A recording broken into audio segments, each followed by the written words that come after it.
Welcome to the final session of the conference, and it's my great pleasure to be able to introduce Pete Goss to come talk to us today. So just as a little bit of a quick backstory, I first heard Pete back in London talk about 10 years ago. And not to build it up too much, I was so inspired at his talk that all I wanted to do afterwards was actually walk up to him and give him a great big hug. But I was a big chicken. Anyway, Pete's a sailor, if you've looked at his bio. So you can imagine when I went back to my wife that night and said, all I wanted to do today was hug a British sailor. At lunch, someone asked you, Pete, are you famous? And you very humbly said no. But just to look at some of the things on his bio, it includes an MBE from the Queen and the Legion d'Honneur by the French president. He's also walked to the North Pole. He's kayaked around Tasmania, not sure why, and recreated the voyage of the smallest migrant vessel ever to make it to Australia 150 years ago. And you explained to me that involved actually an axe and building the boat from scratch. He's here to talk to us today about risk and resilience. So please join me in giving a very warm welcome to Pete Goss. Thanks, Ilan. That's brilliant. I thought I was going to get my hug then, Ilan. So, I have a very easy job in that I'm just going to stand up here and tell you a story, but I thought I might start with this medal. Nobody mentions it, but seeing as you have, it's quite a funny story because it's a kind of a clash of cultures. So French medal, Englishman never gets a French medal. I went over, and it's in the Élysée Palace, which was Napoleon's favorite room, and there's a white cross, which I had to stand on. President Chirac came out, stood in front of me, and rabbited away for ages in French. So you kind of hope it's all nice stuff. Eventually, a footman comes out with a little red cushion and a medal, which he pinned to my jacket. And then we had our clash of cultures, because I leant forward to shake his hand, just as he leant forward to give me a kiss. And I nutted him. So I had tears running down the French president's life. He was a lovely man, actually. But I don't know why I'm telling you that story. But so a little bit of background. I'm a Cornish farmer by origin, left school at 16. I went to sea on an ocean-going salvage tug. Amazing job, 16 years old, icebreaker. Any disasters out in the North Atlantic, we used to go and help people. From there, I joined the Royal Marines, spent 9 years running around with a shooting stick. I had a wonderful time with them. And then since then, have been running a series of adventures, all very varied, mainly in sailing, but been up to the North Pole a few times and done some historical projects. So, like I say, I don't really have a career. I have a series of daft ideas, and I'll come up with an idea, often in a train, I don't know why, and then just try and take it from that little inception through to conclusion. So we just begin with an idea. Ilan has asked me to talk about one of the projects, which was a single-handed round-the-world yacht race. So before I go into the projects, really, I guess out of respect for the team as much as anything, I'd like to touch on a couple of things. I think risk would be the first thing I would touch on. As an adventurer from the outside, we're always perceived as these nutters who go and throw our lives on the line. But actually, if you drill into one of our projects, that's the last thing we are. And I guess an easy analogy to use would be if you threw down a challenge to go from the top of a mountain to the bottom on a push bike, then a risk taker would grab the best bike that they could find and throw themselves down that mountain to fate. Whereas what we would do, and I do underline that word we, it's very much a team effort, is we'd quietly go away, do a load of research, find the best bike possible, and then we would do a trial run, a quarter of the way, halfway, find that perhaps we need to develop better brakes or wheels. It doesn't really matter what it is, but it wouldn't be until we'd gone through that process that we would choose to leave the top of the mountain. Absolutely on our terms now. We would be confident that we would far outstrip the Evel Knievel time. We would know that having got to the bottom of the mountain, we should have created this new area of innovation and technology for the benefit of others in the future. And I guess I would also leave with this quiet sense of inner confidence in that what we'd have done, it's often unseen, but deep in the bottom we'd have woven this safety net whose duty is to preclude the ultimate sacrifice, which in the case of some of these projects, of course, is loss of life. So from our perspective, we don't take risk, but we embrace risk, which is a very, very different relationship. We'll ring fence an area outside which we're not prepared to step and then police it really quite diligently. I think the other thing I'd like to touch on would be luck. I think luck plays a huge part in life. And one of my big lucky breaks was when I was in the Royal Marines, running around with my shooting stick. And unbeknown to me, what had happened is the Royal Navy had these 10 sail training yachts. They were all quite old and tired. They needed to replace them, put them on the market, sold 9, couldn't get rid of the last one, and out of frustration, donated it to the Royal Marines. That was my lucky break. Second thing is it fell under the responsibility of my commanding officer. He couldn't sail, didn't know what to do with this thing, but he really felt it ought to do something. So the telephone rang one day, which I picked up with some trepidation. I was always in trouble. And it was the commanding officer. Marine Goss, would you care to do the two-handed transatlantic race?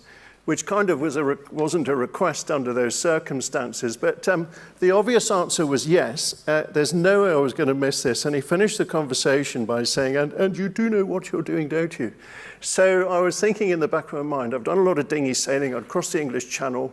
I've got all winter to read up the books on ocean sailing, and assured him that he had nothing to worry about. Life being what it is, we were called away on a difficult operation, which took all of our energy up until just before the start. So if you can imagine, Chris Johnson, my partner, and I were in Plymouth. The race is from Plymouth to Newport, Rhode Island, which is quite close to New York. There's all the flags and the bunting and the razzmatazz, in the middle of which is Chris and myself shuffling around, feeling really quite sheepish because we didn't know how to find the finish. So what we thought we ought to do is go down to the basics, which entailed a drink in the pub. And we came to the conclusion, and this, of course, is worst case scenario, but ultimately, provided we keep following the sunsets, then, we would be bound to hit America because, of course, it's big enough. And having hit America, we could then ask a fisherman whether to turn left or right. And that was how our journey began. And I think, one of the funny things about life is there's 1,000 reasons on the shelf why you can't, you won't, you shouldn't. There's always an expert that'll say it can't be done. The other side of that coin, of course, is that you can try. And we accepted we might be 20% off the pace at the finish, but of course, it's not until you get to the finish that you can identify that 20% and then start to polish it for longer-term performance. So within our teams, we take a much more longer-term view than people might assume. Interesting race. Halfway across the Atlantic, we had a very bad storm. This old boat started to break up, began to sink. We found that with the helmsman, you could helm with one hand and continually pump the other one, and you could just keep on top of the water ingress. Anything above a force 3, which is the majority of the time in the North Atlantic, the other one was down below, bailing into the cockpit. 15 days we did that, 24 hours a day, and it all became quite tedious. And the only break from this routine was when the water level rose so high that the toilet bulb submerged. And we found that you could sit on the toilet, pump like buggery, and achieve the same thing. So that was one of our highlights, mainly because you could read a book at the same time.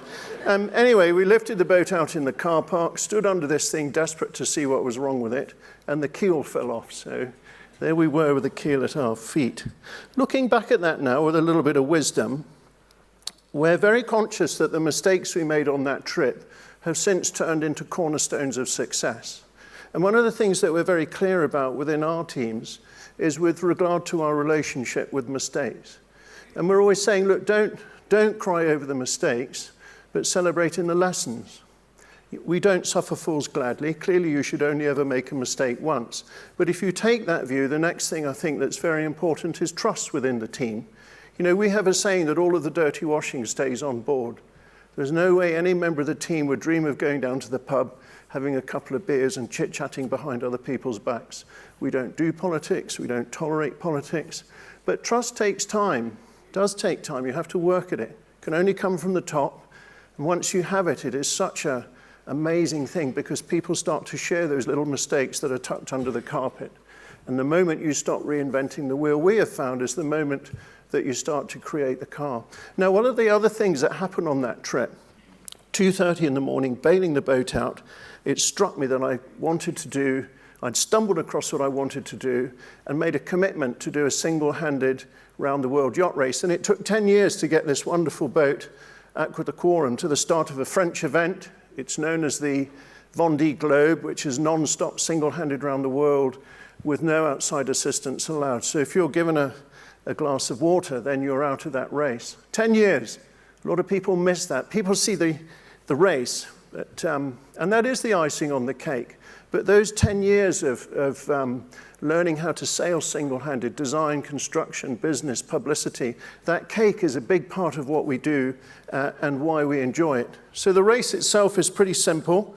We start in the northern part of Europe, rattle down the Atlantic, left at Cape Town, run across the bottom, left at Cape Horn, and then, of course, back up to the finish. Now, if as a sailor you look at this chart, your eye is immediately drawn to that bottom leg. And the reason for that is that it takes you into this area which is known as the Southern Ocean. And the Southern Ocean represents a necklace of very deep depressions which continually circle the globe. And if you look at the chart, by a freak of nature, there's no landmass to inhibit the waves. Net result is you get a big swell, can be 30, sometimes 40 feet high, which goes around the world unchecked. That in turn generates a strong current. I've known it get up to 4 knots at times. So as a sailor, on the one hand, you have this fantastic resource of energy that you can tap into, whereas on the other hand, it gets really quite hostile. As you go deep south, sea temperature can drop to -1, wind chill on deck can drop to -30. Then, of course, you have icebergs dotted around. So it's very much a war and not a battle, in the sense that to win, first you have to finish. The race we undertook was the 3rd time that it was run, and statistically we knew that only 50% of the fleet would finish. So it is a focus when you take on a project of this nature. The interesting thing though, when people always ask about successful teams, and I always find that successful teams often challenge the norm. And challenging the norm, you can make it more efficient, but to challenge the norm is where you get your big strides. And one of the things about challenging the norm is that I think a very clear vision of what you're trying to do. We've done this race 30 or 40 times. It's in my mind. I can taste it. I can smell it. And every time we go around that imaginary world, everybody in the team can throw, every conceivable problem or indeed solution onto that stage. And we end up with a clear vision, which we then use to guide ourselves through the unknowns. Because if you're challenging the norm, you're going into the unknown, and you need that clear vision. And everybody needs to buy into it and use it as a fulcrum for every little day-to-day decision that they make. So we find a vision to be important. Now, I thought I'd just put a little video up to try and bring the Southern Ocean into the room. So when you look at this video, these are big boats. These boats are 72 feet long. They're made of steel. They have a crew of 14 people, and this race has stops. They do it in 4 legs. So they're doing a 1/4 of a Vendée Globe. So this is 2 months down there. And as you watch the video, look at the crew on the foredeck, and it'll just give you a sense of perhaps the energy that's down in the Southern Ocean. This is a very remote place. It's a really cool name. The most remote place in the world is called Point Nemo, and that is beyond the range of modern aircraft. Well, they can get there, but they can't get back again. So there's no vapor trails down there, there's nothing. And this is a group of people, this is a community. They're cooking, eating, sleeping, maintaining, performing, and they're trying to do it under pretty arduous conditions.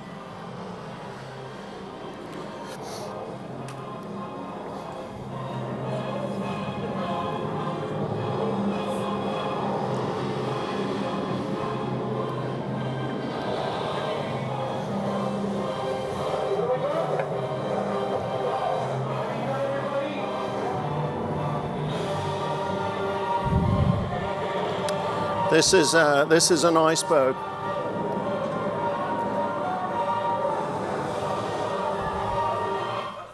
That's probably enough. I'll cut it short. I don't have much time, but this is a very real thing. When you're down there, if something goes wrong, you can't call anybody. There's no help. there's no assistance. And so your preparation is key to it. Now, if you think that was 14 people, one of the issues we have is we're trying to do that job with just one person. So we felt the weak link in the program was the individual on board.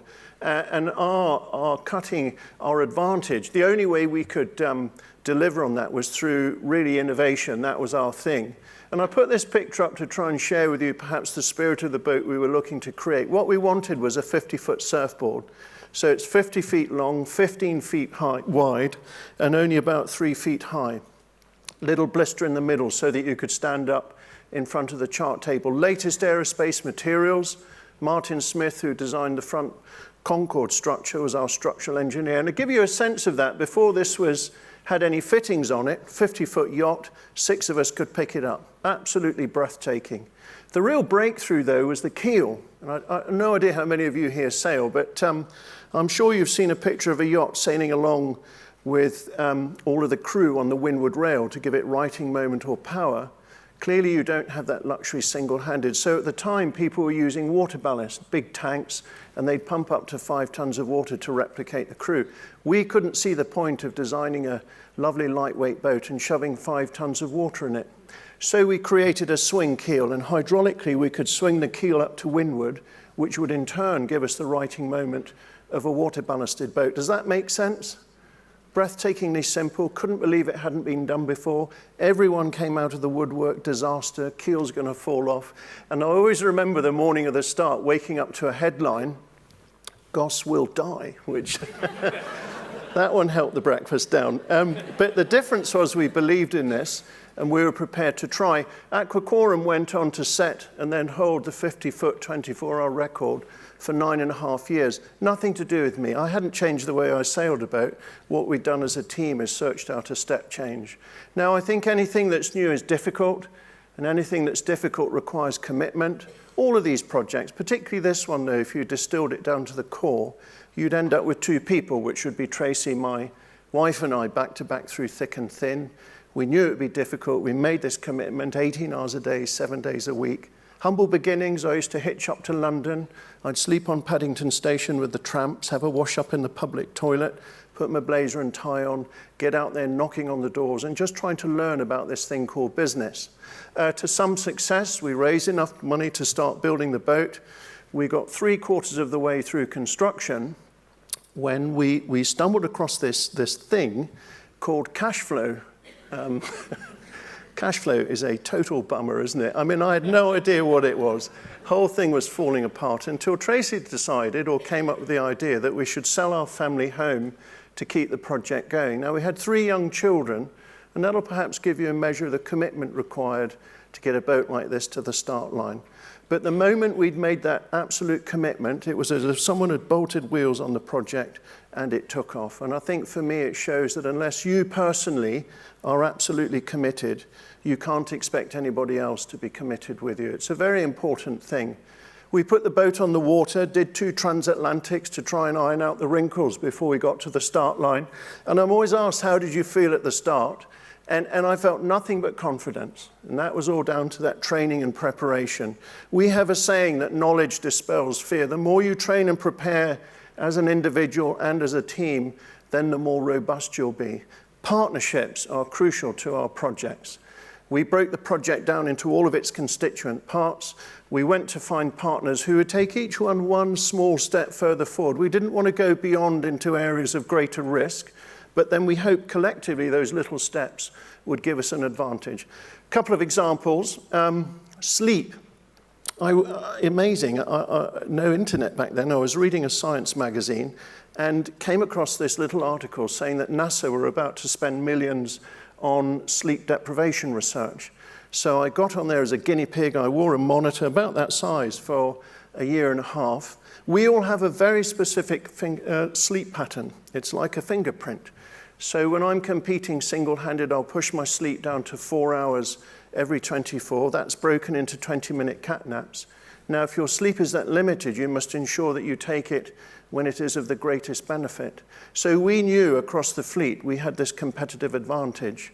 Did a lot of work with a sports university on food.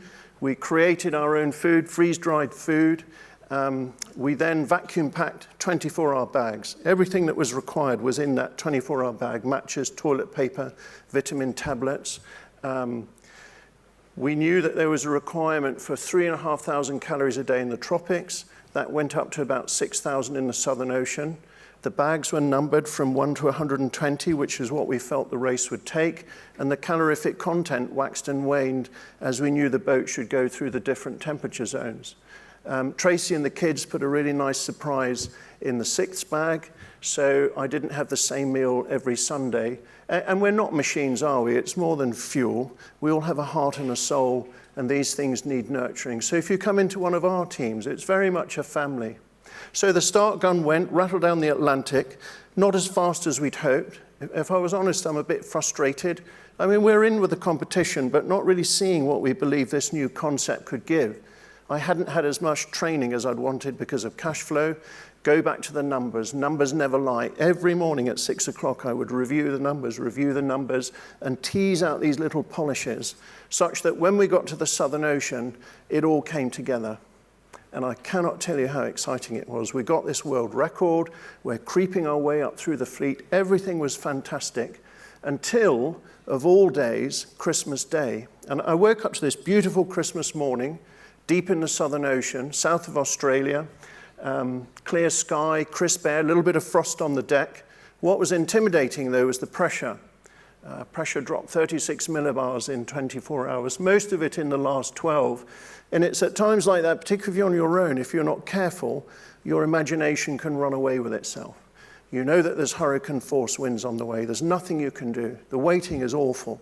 Once you're in it, you're up to your ears in mud and bullets, and there isn't much time to think. This storm was very vicious. In 3 hours, it went from a northerly 20-knot breeze right round to the southwest, 40, 50, 60 knots. I could only just keep up with the sail changes, and we were in a big storm.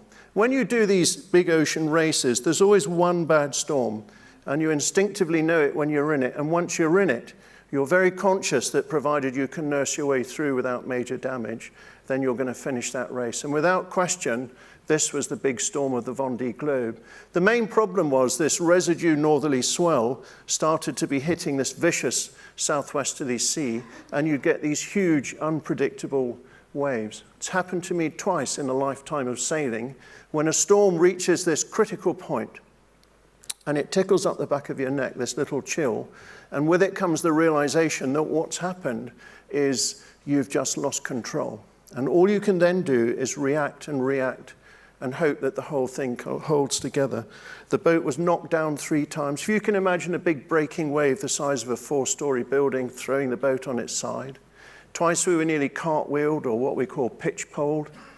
I have a very clear memory of being slammed up against the engine to be looking out the back of the boat, but was actually looking up at the sky with gallons of water pouring down, thinking, oh dear, there's not a lot more you can do. We got knocked down again, crawled on deck, did a quick jury repair, stumbled back down below again. It seemed to be the safest place to be with these waves sweeping the boat. And if you imagine stumbled down to complete carnage, there's a couple of feet of water slopping all over the boat, tools and equipment strewn everywhere. There was food dripping off the ceiling. I always remember the food and wondering how it got there.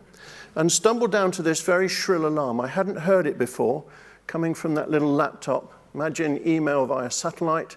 I didn't know what it was. I worked my way across to the chart table. I wedged myself in, called up the message to find it was a mayday.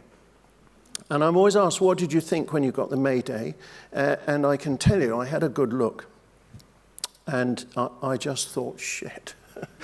It could not have been a worse time. I found a chart, wiped the water off it, put a position down to find it was a fellow competitor who, unfortunately for him, was 160 miles away. But even worse is he was dead upwind in what was now blowing hurricane force conditions. And I'm always asked about this decision to turn round, and I can honestly tell you it was an easy decision. I don't think it was mine. I think it was laid down many years ago by a tradition of the sea. And that, of course, is that if someone's in trouble, then you help them. It's this very simple principle of the sea.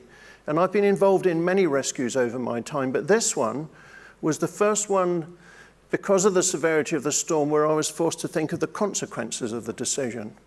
And your mind does go at 100 miles an hour, and you think about the important things. You think about your family, you think about your boat, and then you have to think about your life itself. And it just seemed to me that if you keep chipping away at life, you will eventually come to a very clear and simple crossroads, and that is that you either stand by your morals and principles or you don't.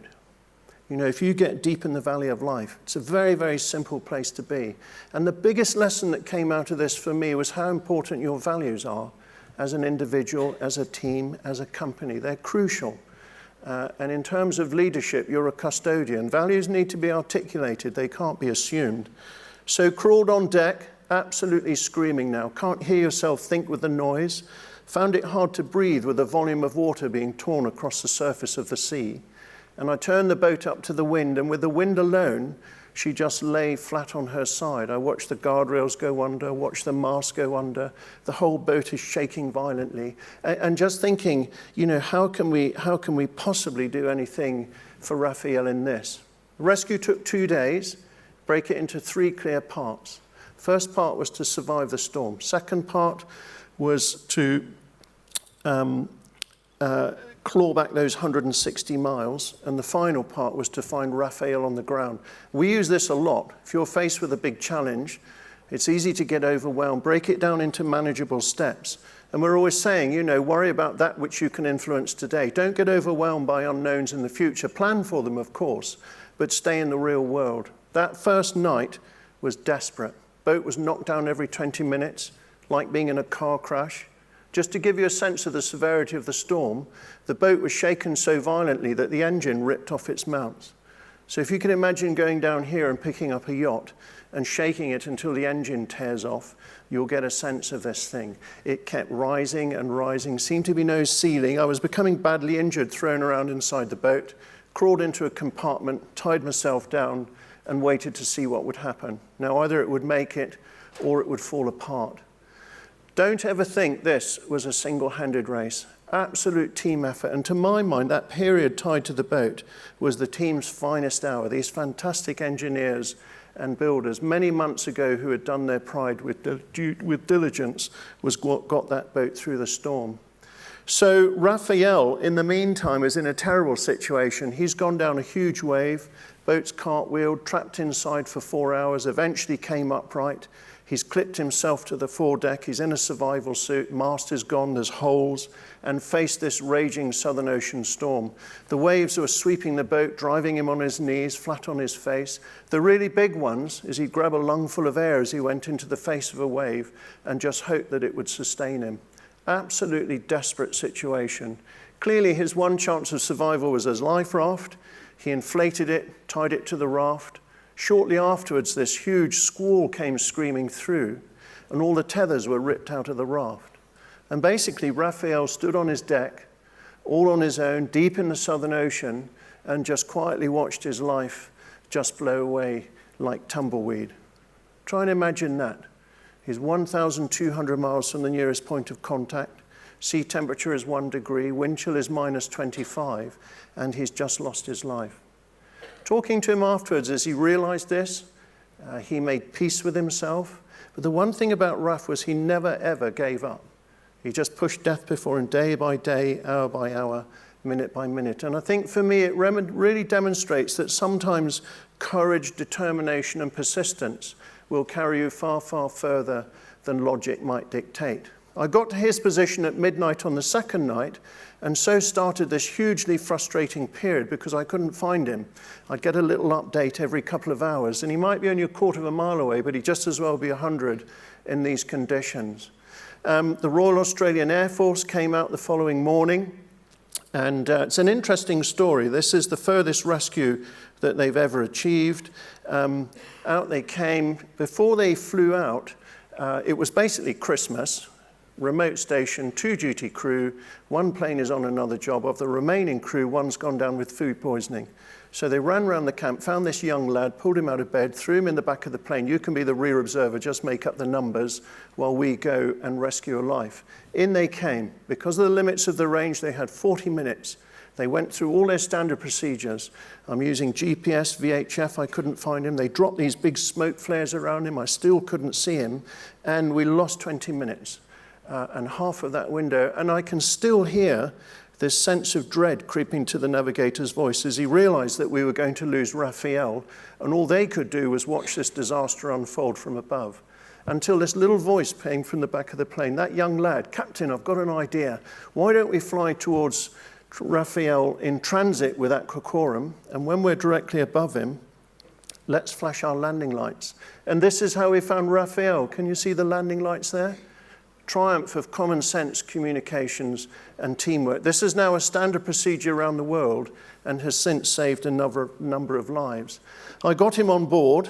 He was in a desperate situation. I kept close medical records. They believe he had about 10 hours to live when he was dragged on board. In fact, he fell flat on his face, nearly broke his nose, and that was when I realized he was bad. Rolled him over, we had a little hug, and it's funny, isn't it? It had been very clinical up till then. It was an operation, and suddenly I rolled him over, and all you could see was this pair of eyes, and I remember kneeling down, we had this little hug, and you can see someone's soul in their eyes in the right circumstances. Dragged him to the back of the boat, teased off this survival suit. He had a lot of problems. I had to nurse him, give him muscle relaxants, feed him every 4 hours. And it took 10 days to get up to Tasmania. And during that period, with charades and pictures and things, we could have a very deep conversation because, of course, it was a funny situation. He was an illegal entrant, shouldn't have been there, and he didn't speak English. So I ended up with a very, very good friend. I was best man at his wedding. It's a lottery of life, as I always say, you know. Could have been an arsehole. You have no idea what you're going to find in that life raft. And I do a single-handed race and come back with a best friend. You never know what's going to happen around the corner. So when I got to Hobart, he was rushed off to hospital. I was towed out to a buoy. And in the race rules, provided nobody got on the boat and I didn't get off it, then they would still treat it as an unassisted circumnavigation. I spent 48 hours on that buoy. And that, without question, was the hardest part of the Vendée Globe because, of course, it introduced change, and change can be difficult. I was very badly injured, or I had been injured. We didn't know whether the structural integrity of the boat had been compromised. The forecast was another big storm. The rest of the fleet had gone, so if there was any problems, there wouldn't be any help. And that was a very lonely period. I had a cup of tea, put sugar in that one, and mentally went right back to 10 years ago to that first two-handed race. And in my mind went through all of the hurdles that it had taken to get to Hobart. And then I think during the difficult times, it's quite a simple choice. You either sit down and give up, or you roll up your sleeves and you get on with the job. So I think it's a very important thing, this mental resilience. It sits on all of that preparation, having a clear goal, having good people around you, knowing why you're there, and realizing that time keeps rolling. You know, you might not have a solution now, but you'll probably find it tomorrow or perhaps next week. Got down in the Southern Ocean, found another storm, and the boat put me back on my bike, and I've never had a problem since. I'm always asked, why do you do these things? Well, this picture is in that storm. We're doing about 28 knots. You can see a big wave picking up on the left-hand edge of the screen. And I can tell you, you have no idea the sensation of getting on the top of a 40-foot wave, watching the bow drop off and disappearing down this tunnel of 30-knot spray. It is absolutely fantastic, particularly if you've got Tina Turner on full blast. But what's really exciting is what you're standing on started as a sketch on the back of a beer mat. That was all we had. You have to overcome all sorts of things. I'm running out of time. I had to do an operation on my elbow at one point, and you can see here it's ruptured, and I had instructions from a surgeon in France. It was quite funny. There was all these instructions. At the end of it, he said, take painkillers, French race, French medical pack, these 2 thumping great tablets.